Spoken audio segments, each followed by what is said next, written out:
आज हम बात करेंगे जिस टॉपिक पे वो बात करने वाले हैं सैटर्न का जो ट्रांजिट हुआ है उसके बारे में कि सैटर्न अभी-अभी आप ने देखा जैसे कि 16 मई को ट्रांजिट करने वाले हैं सैटर्न रेवती नक्षत्र में। तो आज हम सैटर्न जब नक्षत्र चेंज करने वाले हैं तो वो कैसा रिज़ल्ट देने वाले हैं आपको, किन चीज़ों में आपको ध्यान रखना है, किन चीज़ों को आपको अवॉइड करने से बचना है, इस टॉपिक पे आज हम बात करने वाले हैं। तो अभी तक आपने अगर मेरे चैनल को सब्सक्राइब नहीं किया, फर्स्ट टाइम विज़िट कर रहे हो मेरे चैनल में तो प्लीज़ सब्सक्राइब कीजिए और अगर इन्फॉर्मेशन भरा लगे तो आप ज़्यादा से ज़्यादा लोगों के साथ शेयर कीजिएगा। तो स्टार्ट करते हैं। सैटर्न के बारे में बहुत सारे लोगों का क्वेश्चन आ रहा है कि सैटर्न का ट्रांजिट होने वाला है कि कैसा रिज़ल्ट देगा और बहुत सारे लोग ना पिछले कुछ टाइम से काफ़ी ज़्यादा परेशान हैं। सैटर्न जब एक न रेवती से पिछले नक्षत्र में थे तब बहुत ज़्यादा लोगों को प्रॉब्लम हुई है। जो भी चीज़ बेसिकली वो लोग जो भी चीज़ पाना चाह रहे थे ना हर पर्सन की कुंडली अलग होती, उसके अकॉर्डिंग अलग-अलग रिज़ल्ट मिलती। तो हर पर्सन को लगभग ना उस फील्ड से रिलेटेड चैलेंजेस फेस हो रहे थे। वो उस फील्ड की चीज़ों को पाने के लिए बहुत एफर्ट डाल रहे थे बट उनको मिल नहीं रही थी, जो कि पिछले वीडियो में मैंने आपको बताया भी था। तो आज बात करने वाले हैं कि सैटर्न जब रेवती नक्षत्र में जाने वाले हैं तो क्या रिजल्ट देंगे। यहाँ पे जो रेवती नक्षत्र में सैटर्न जा रहे हैं ना, ये बृहस्पति का नक्षत्र है जो कि मीन राशि में जा रहे हैं। मीन राशि में ऑलरेडी पहले से थे सैटर्न बट अलग नक्षत्र में थे। मीन राशि में 3 नक्षत्र आती है, ये थर्ड नक्षत्र है, लास्ट का आखिरी का जो नक्षत्र है रेवती उसमें एंटर कर रहे हैं सैटर्न और सैटर्न जो है ना बहुत स्लोली चलते पूरी तरह से अच्छे से एनालाइज करते हैं उसके बाद ही रिजल्ट देते हैं हर पर्सन को। सैटर्न जो है ना बहुत मतलब धीरे-धीरे चलते हैं, बारीकी से चीज़ों को देखते हैं, पर जाँचते हैं, उसके बाद ही रिजल्ट देते हैं। किसी भी हाउस में एक होता है ना पूरी तरह से न्याय करना, सैटर्न का नेचर है न्याय देना, है ना? तो कर्म के देवता हैं तो न्याय तो करेंगे ही। तो वही जो कर्म के देवता अब रेवती में जाके कैसा रिजल्ट देंगे वो देखने वाले। देखो यहाँ पे जो बुध होता है ना बुध ग्रह यहाँ पे नीच के हो जाते हैं 12वीं राशि में। बुध एक बच्चा है, बुध कम्युनिकेशन है, बुध थोड़ा-सा चंचल है, बुध हमारा बिज़नेस है। तो यहाँ पे ना थोड़ा-सा इन चीज़ों में आपको चैलेंजेस देखने को मिलेगी। आपकी बुआ है, अगर कोई मासी है या फिर नसों से जुड़ी कुछ प्रॉब्लम्स आपको देखने को यहाँ पे मिल सकती है इस टाइम पीरियड में। अगर आपको नसों से जुड़ी कोई प्रॉब्लम आती है तो आपको ध्यान रखना है। दूसरी जो प्रॉब्लम यहाँ पे आएगी ना कम्युनिकेशन, आपकी बातों की वजह से ना आप ध्यान रखिएगा जो आप करियर होता है, सैटर्न आपका करियर होता है, वर्क प्लेस पे आप जब बातचीत करोगे ना किसी से भी तो बहुत ध्यान से आपको बात करना है कि आपकी बातों का गलत मीनिंग ना निकाल ले सामने वाला, उनको आपकी बातें चुभ ना जाए। आपको इस बात का ध्यान देना है। तीसरी जो टेक्निक निकल के आ रही, जिस भी हाउस में आपके पड़ेंगे ये अलग-अलग कुंडली के लिए अलग-अलग प्रेडिक्शन आएगी। तो जैसे कि एरीज़ अगर आपके फर्स्ट हाउस में तो ये 12वीं राशि में पड़ेगी, तो आपके दादा-दादी के, आपके दोस्तों के परिवार को ज़्यादा देखना है, प्लस आपके जो बॉस है ना, उनके ऊपर इस चीज़ का रिज़ल्ट ज़्यादा आएगा। तो इनको प्रॉब्लम क्या होगी? दाँतों से जुड़ा प्रॉब्लम इनको होने की बहुत ज़्यादा स्ट्रॉन्ग चांसेस है, प्लस नसों से जुड़ी प्रॉब्लम इन लोगों को होने की बहुत कम चांसेस है। नसों से जुड़ी बहुत सारी हेल्थ इश्यू होती है, इससे रिलेटेड हेल्थ इश्यू की होने की बहुत ज़्यादा चांसेस बढ़ जाती। तो यहाँ पे आपको इन बातों का ध्यान रखने की बहुत ज़्यादा ज़रूरत होगी। तो दूसरी जो हम बात करते हैं नेक्स्ट जो बात करते हैं हम वो वीनस। वीनस यहाँ पे एक्सॉल्टेड हो जाते हैं। वीनस और सैटर्न की काफ़ी अच्छी बनती भी है। तो आप देखो ना क्योंकि ये संपत्ति का भी तारा है ना, ये एक संपत्ति का भी साइन है। वीनस यहाँ पे एक्सॉल्टेड हुआ, 12वीं राशि में आके वीनस एक्सॉल्टेड हुए। जुपिटर की राशि जो कि जब गुरु की राशि में देवग्रह बृहस्पति की राशि है ये और यहाँ पे जब असुर गुरु शुक्राचार्य आते हैं तो गुरु के घर में सम्मान होता है। तो यहाँ पे जो वीनस है वो एक्सॉल्टेड हो जाते हैं, आइसोलेशन। जब इंसान के पास देखिएगा सब कुछ आ जाता है ना तो वो अकेला ही रहना पसंद करता, बहुत ज़्यादा बोलना नहीं पसंद करता। और यहाँ पे आप अगर बहुत ज़्यादा बोलते हो ना, बहुत ज़्यादा बातें करने की आदत है आपको, तो यहाँ पे आपको बचनी चाहिए। इस जो मीन राशि का जो साइन सिंबल है वो मछली है, 2 मछली, है ना? तो और इसके जो डायटी है वो है कुशन। इनको हम कुशियान भी कहते हैं, है ना? कुशियान कहते हैं कुछ लोग कुशन कहते हैं, तो इनके डायटी कुशन है। और कुशन जो है ना ये दिखाते हैं जानवरों को, इनको बहुत पसंद, जानवर इनको बहुत पसंद है ना?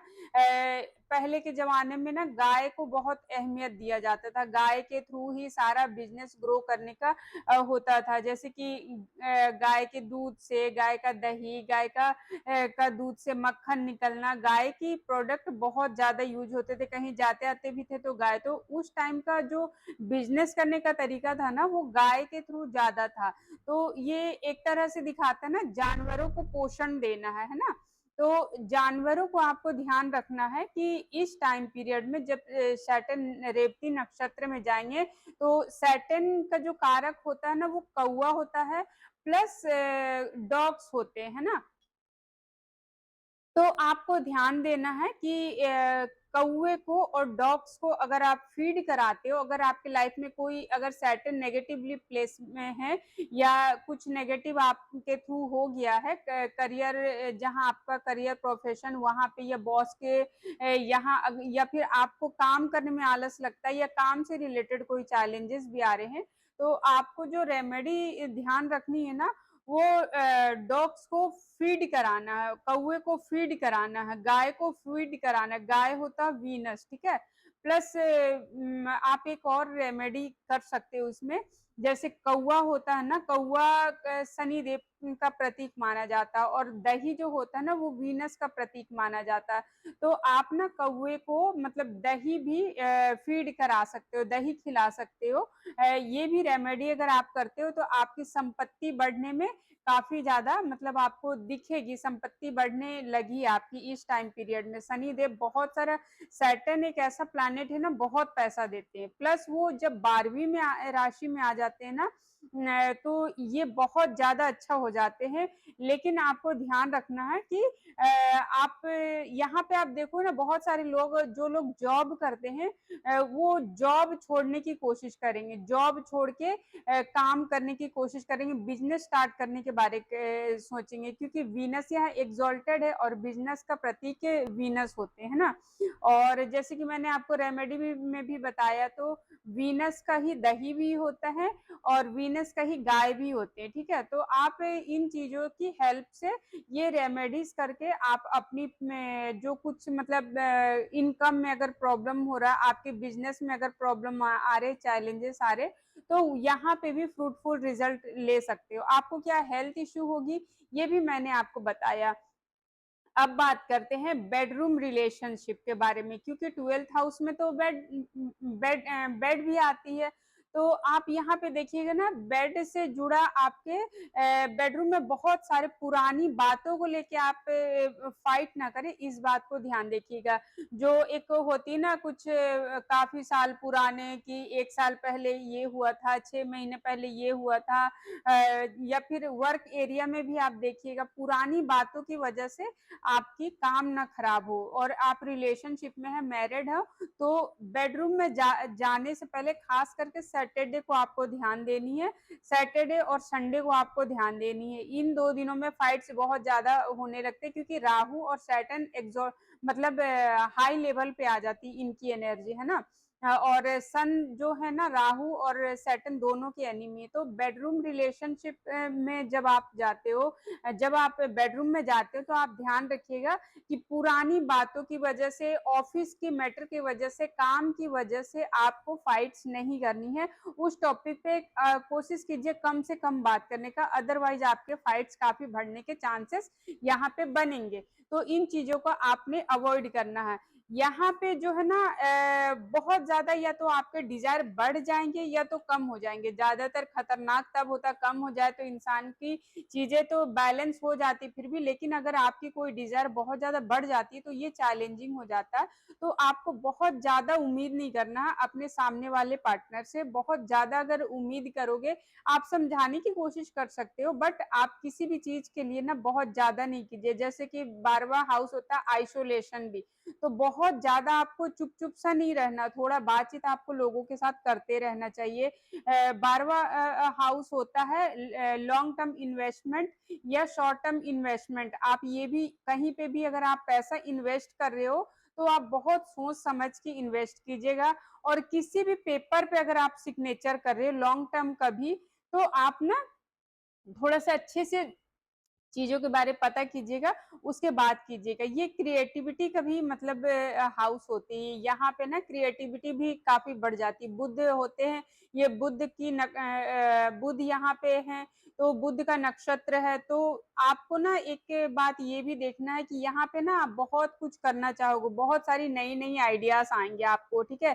कि मैं ये भी कर लूँ, वो भी कर लूँ, वो भी कर लूँ। लेकिन आपको ना कुछ बातों का जो ध्यान देना है, वो ये कि आप ना बुद्ध से जुड़ा काम इस वक़्त करने के बारे में मत सोचिएगा, अवॉइड करने की कोशिश कीजिएगा बुद्ध से रिलेटेड काम को, क्योंकि यहाँ पे अगर बुद्ध से रिलेटेड काम आप अगर बहुत ज़्यादा करते हो, तो आपको थोड़ी-सी नेगेटिव रिज़ल्ट देखने को मिल सकते हैं। आप वीनस से जुड़ा काम कर सकते हो, है ना? अगर आप अकल्ट में हो तो बहुत अच्छा आपको रिज़ल्ट मिलेगी, आप अगर कोई डॉक्टर हो तो बहुत अच्छा रिज़ल्ट मिलेगी। कोर्ट से रिलेटेड, डिफेंस से रिलेटेड, जेल से रिलेटेड अगर कोई काम करते हो तो आपको बहुत अच्छा रिजल्ट मिलेगी।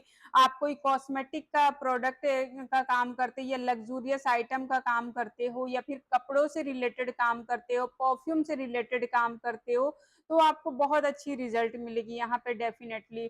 आप अगर कोई जड़ी बूटी से रिलेटेड काम करते हो तो भी आपको बहुत अच्छी रिजल्ट मिलेगी। आप कोई भी काम कर रहे हो ना, जैसे कि आप घर को डेकोरेट करने का भी कोई काम कर रहे हो, जैसे घर को डेकोरेट करने के लिए बहुत सारी चीजें आजकल मार्केट में आ रही है, तो घर की जो दीवारों को डेकोरेट करने वाली चीजें होती है, तो उसमें भी आपको बहुत अच्छी रिजल्ट मिलेगी इस टाइम पीरियड में। आपने पिछले दिनों जो मेहनत किया है ना, उसका रिजल्ट आपको बहुत अच्छा मिलने वाला है इस टाइम में। तो आप ध्यान रखिएगा कि जो भी आपने पास्ट में काम किया है, अगर अच्छा किया तो अच्छे रिजल्ट मिलेंगे, लेकिन अगर बुरा भी किया है तो इस टाइम पीरियड में आपको सुधर जाना है, क्योंकि सैटर्न आए हैं सब कुछ का हिसाब करेंगे यहाँ पे, तो आपको बहुत ज्यादा ध्यान देना है। हर राशि के लिए अलग-अलग सैटर्न रिजल्ट देने वाले हैं, वो क्या होगा वो भी हम आपको नेक्स्ट वीडियो में डेफिनेटली बताएंगे। तो इस टाइम में आपको पता लग गई कि आपको किन-किन चीजों का ध्यान रखना है। आपको बुद्ध से जुड़ा काम करने से अवॉइड करना है, ये बहुत ज्यादा बातें नहीं करना है। अपनी करियर जहां अगर आप जॉब करते तो बहुत ज्यादा अपनी बातों की वजह से बदनामी आपकी हो सकती है, तो बहुत ज्यादा उचपटांग बातों को बोलने से आपको बचना चाहिए। आपकी बातों की वजह से अगर आप जॉब करते हो तो चीजें खराब होती हुई आपको दिखेगी। आपका मन बहुत करेगा कि ये 4 साढ़े 4 महीना का जो ट्रांजिट है ना, जैसे अक्टूबर तक आपको ज्यादा रिजल्ट दिखेगी कि आपको ना बिजनेस करने का बहुत ज्यादा मन करेगा। उसके बाद भी कुछ चीजें चेंज होगी, बट इस टाइम पीरियड में लोग अगर बिजनेस करते हैं, बिजनेस में ज्यादा फायदा होगा, और बिजनेस से रिलेटेड बिजनेस आपको करना, ये मैंने आपको बता दिया। हेल्थ इशू में आपको ध्यान देना है कि कौन से हाउस में बन रही, प्लस रिलेटिव कौन कौन से रिलेटिव को ये हेल्थ इशू हो सकती है, कौन कौन सी हेल्थ इशू आपको हो सकती है, जैसे दांतों से जुड़ा प्रॉब्लम आपको आ सकती है, नसों से जुड़ा प्रॉब्लम आपको आ सकती है, बेडरूम में नींद होती है, 12th हाउस जो होती है ना, नींद भी होती है, तो आपकी नींद खराब हो सकती है, तो आपको इन चीजों का ध्यान रखना चाहिए। आपको जानवरों को बिल्कुल भी हार्म नहीं करना है, इन चीजों का आपको ध्यान रखना चाहिए। तो उम्मीद है आपको ये वीडियो पसंद आई होगी। वीडियो पसंद आई तो लाइक कीजिए, शेयर कीजिए, सब्सक्राइब कीजिए। इसी तरह की और भी वीडियोस देखने के लिए मेरे चैनल से जुड़े रहिए। और अगर आप अपने घर का वास्तु कराना चाहते हो, टैरो के थ्रू रीडिंग लेना चाहते हो, या अपनी कुंडली एनालाइज करवाना चाहते हो, या फिर अपने घर का वास्तु भी करवाना चाहते हो, तो डिस्क्रिप्शन में नंबर दिया गया, आप वहां से जुड़ के मेरे साथ कंसल्टेशन बुक कर सकते हो। अभी के लिए इतना ही। थैंक यू सो मच मेरे वीडियोस को सपोर्ट करने के लिए और मेरे वीडियोस को देखने के लिए। अभी के लिए इतना ही।